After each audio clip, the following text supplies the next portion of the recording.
Buenas tardes, ingeniera Liliana. Le vamos a presentar las tutorías pertenecientes a la semana que pasó con el tema de las derivadas direccionales. Y a continuación vamos a hablar acerca de los consejos que tenemos a los estudiantes para que se les haga un poco más fácil derivar.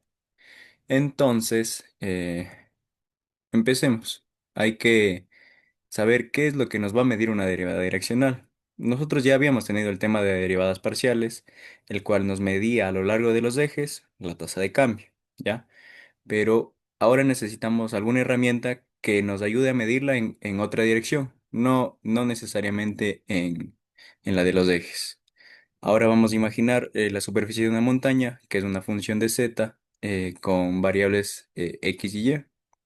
Sí, la derivada direccional se puede explicar con un punto, el cual va a ser AB, y una dirección, la cual nos va a dar un vector unitario. Y en sí, la derivada direccional es la pendiente de la recta tangente a la superficie en ese punto y con esa dirección específica.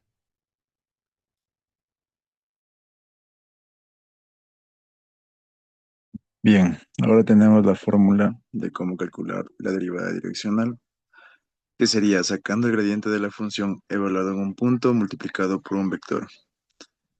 Bueno, como primer paso tenemos que sacar el gradiente de la función, que sería la derivada de la función respecto a x, derivada de la función respecto a y derivada de la función respecto a z. Esto lo debemos hablar con el punto dado que nos dan, ¿ya? Y después se realiza el producto punto con el vector. Hay que tener en cuenta que el vector debe ser unitario para poder sacar así la tasa de cambio que nos vendría a dar por la derivada direccional.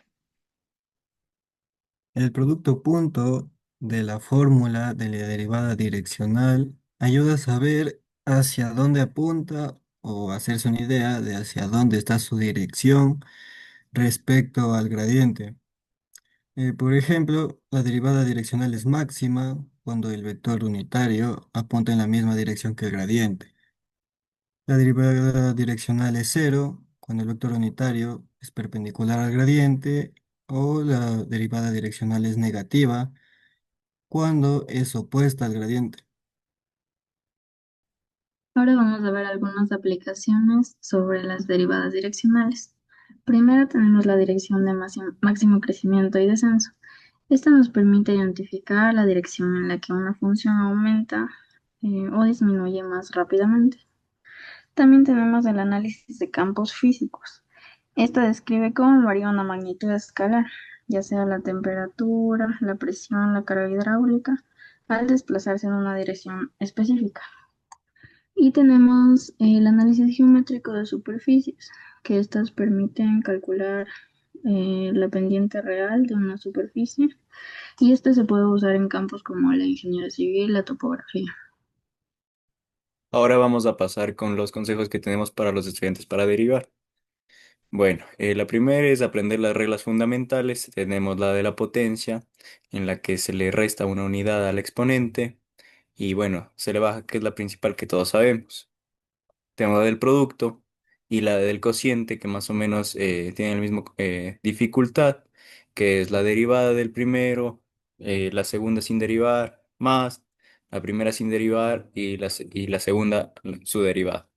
También tendremos la regla de la cadena, el cual ya se va a explicar un poco más a detalle después, pero este nos sirve cuando, por ejemplo, tenemos seno de x cuadrado. Primero tenemos que hacer la derivada de lo de afuera y después ir hacia adentro y multiplicarlo. Y bueno, la derivada del cociente, que es tomando, bueno, yo la recuerdo tomando la del producto y haciéndolo resta y después dividiéndolo para el segundo sin derivar al cuadrado.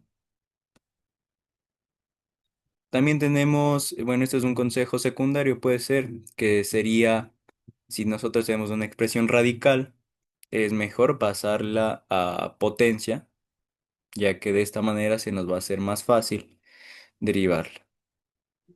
Otro de los consejos que nosotros hemos encontrado es buscar simplificaciones. En este se reduce la complejidad de la función antes o durante el ejercicio de derivación.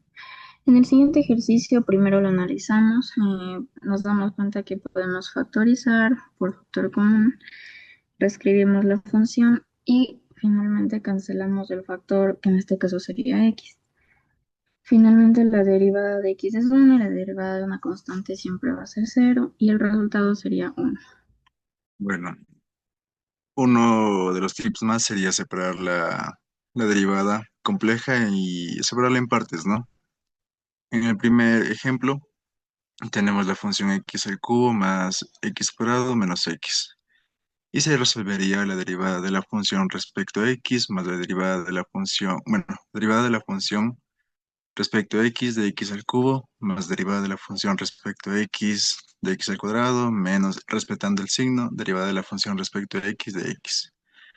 Y por último, bueno, aquí se tendría que derivar una por una para que no se haga tan compleja y nos quedaría la derivada de la función sería 3x al cuadrado más 2x menos 1. Y un ejemplo un poco más complicado, que sería x al cuadrado más 3x, todo eso elevado a al 4 más seno de x. ¿Ya? Se hace el mismo método. Separamos la derivada de la función respecto a x de la primera parte antes de la suma y después la derivada de la función respecto a x de seno de x. Por- y por último nos queda 4x, 4 que multiplica x al cuadrado más 3x elevado al cubo. Y eso multiplicado por lo que está dentro, que sería 2x más 3, más coseno de x.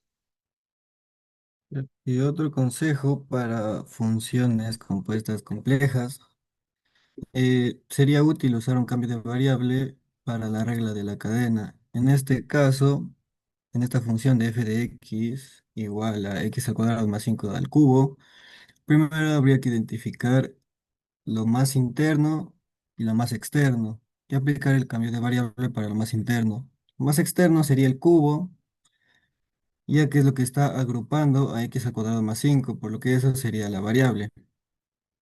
Después, la función quedaría ya elevada al cubo y habría que derivar ambas y multiplicar estas dos. La derivada de u al cubo sería 3u al cuadrado y la derivada de x al cuadrado más 5 solo es 2x. Multiplicando estas dos con los términos semejantes quedaría, bueno, 6x por u al cuadrado y luego se vuelve a hacer el cambio ya respecto a x.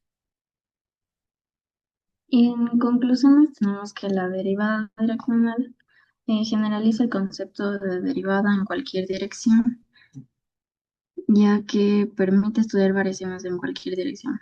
Su cálculo es directo porque se obtiene como el producto punto entre el gradiente y el vector unitario, lo que nos ayuda a simplificar el análisis.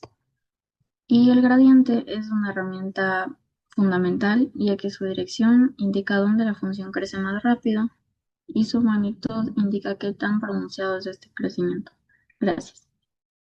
Esa sería la presentación de las tutorías. Espero de que todo todos los temas que hemos presentado se hayan entendido y también los consejos. Muchas gracias.